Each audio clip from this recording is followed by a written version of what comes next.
Welcome students to our class.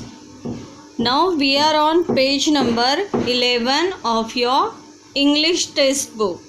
The topic is language study.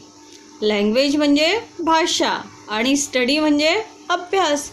मग आता आपल्याला काय करायचं आहे? भाषेचा अभ्यास. मग ॲक्च्युली इंग्लिश आपण वाचतो म्हणजे भाषा वाचतोच की नाही, पण इथे आपल्याला असे काही वर्ब शिकायचे आहेत की ज्याच्यामुळे भाषा तयार होते किंवा वाक्य तयार होतात. काही वर्ब्स आपण इथे शिकणार आहोत, त्यांना म्हणतात ऑक्झिलरी वर्ब्स. पुन्हा एकदा I will repeat that. Auxiliary verbs. What is the definition? Verbs that help to form tenses. Again, verbs that help to form tenses, moods and voices are called auxiliary or helping verbs. कोणते क्रियापद बघतोय आपण? Verb. VERB verb म्हणजे क्रियापद. मग असे क्रियापद ज्यांचा उपयोग किंवा ते मदत करतात कशासाठी? टेन्स तयार करण्यासाठी, मूड दाखवण्यासाठी की कुठल्या इंटेन्शननी वाक्य बोललेलं आहे. And voices. व्हॉइस म्हणजे ॲक्टिव्ह व्हॉइस किंवा पॅसिव्ह व्हॉइस. याच्यामध्ये या सगळ्या वर्बचा उपयोग होतो, म्हणून त्यांना म्हणतात ऑक्झिलरी वर्ब्स. ही झाली त्याची डेफिनेशन. फॉर एक्झाम्पल बी. बी हे सुद्धा काय आहे? Auxiliary verb. Can, may, will etcetera म्हणजे इत्यादी. हे सगळे जे ऑक्झिलरी वर्ब्स आहे याचा उपयोग आपण व्हॉइस चेंज करताना करत असतो. जेव्हा मी तुम्हाला ॲक्टिव्ह व्हॉइस आणि पॅसिव्ह व्हॉइस शिकवेल तेव्हा तुम्हाला हे कळेल. आता होमवर्कसाठी मला काही विद्यार्थी मेसेज पाठवतात, खास करून 8वा वर्ग चौरे नावाची विद्यार्थिनी, आय थिंक वैष्णवी चौरे काहीतरी आहे, व्याहाडचीच, खूपदा मला मेसेज पाठवते, मॅडम अभ्यास पाठवा. मग हा मी अभ्यास जेव्हा पाठवते ते तुम्ही वहीमध्ये लिहिता का? तिला म्हटलं पेज नंबर 4वरचं मी होमवर्क दिला आहे, लिहिलं का? ती म्हणते म्हणजे. अरे म्हणजे जेव्हा मी शिकवलेलं आहे तेव्हा तुमचं लक्ष कुठे असतं? तुम्हाला मी होमवर्क दिलेलं आहे, ते सेंड करायला सांगितलं, ते तुम्ही करत नाही. आता केअरफुली सगळ्यांनी लक्ष द्या इथे. हे जे मी आता वाचून दाखवलं ऑक्झिलरी वर्ब, याला म्हणतात हेल्पिंग वर्ब म्हणजे सहाय्यक क्रियापद. याला मराठीमध्ये काय म्हणायचं? सहाय्यक क्रियापद. फॉर एक्झाम्पल इथे दिलेले आहेत बी, कॅन, मे, विल. ही डेफिनेशन म्हणजे याची व्याख्या ही तुम्हाला वहीमध्ये लिहायची आहे. This is your homework. या पेजवरचं सगळंच लिहायचं, याला होमवर्क आहे तुमचं. आता मी तुम्हाला क्रियापद समजावून सांगितले. हेल्पिंग वर्ब त्यातलं महत्त्वाचं बघा. The 3 most common auxiliary verbs which can stand alone in a sentence are form of be, do and have.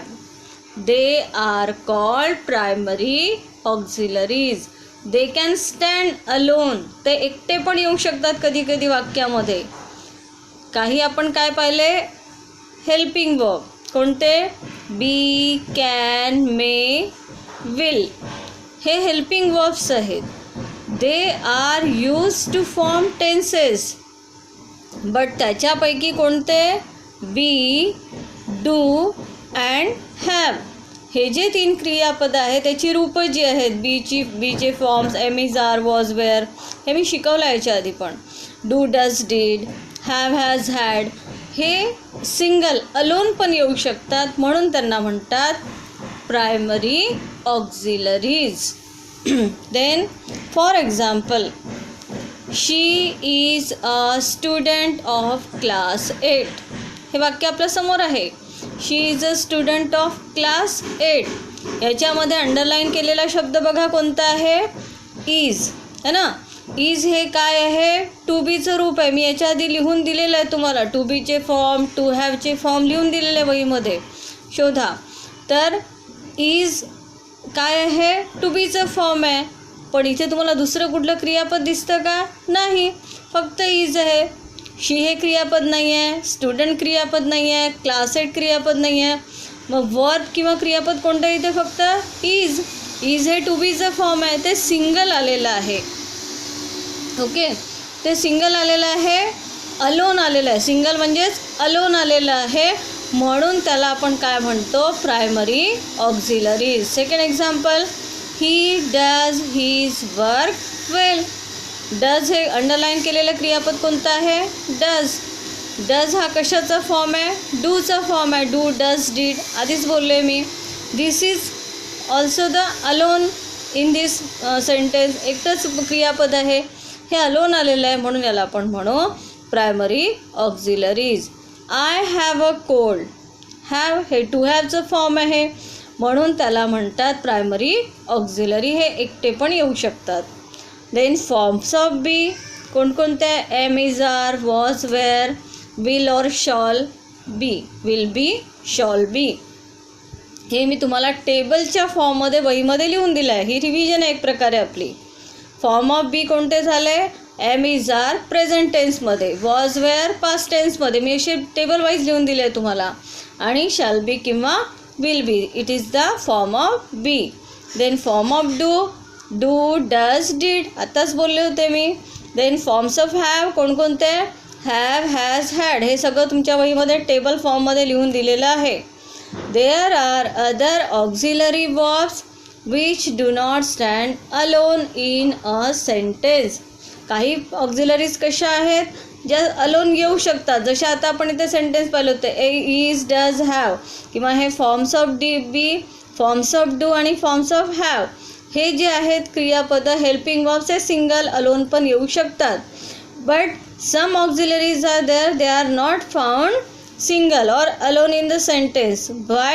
Because they accompany with the main or action verb. ते कोणासोबत येतात? मेन वर्ब सोबत. मग त्यांना काय म्हणतात? These are called the modal auxiliary verbs or modals. काय म्हणतात त्यांना? modals. They are, मग कोणते आहेत जे मॉडेल ऑक्झिलरी आहे, जे मेन वर्ब सोबत येतात, अलोन येत नाही? They are can, could, shall, should, will, would, must, may, might, need, ought to. Okay. For example, he can work hard. आता बघा अंडरलाईन केलेलं क्रियापद कोणतं? Helping verb can.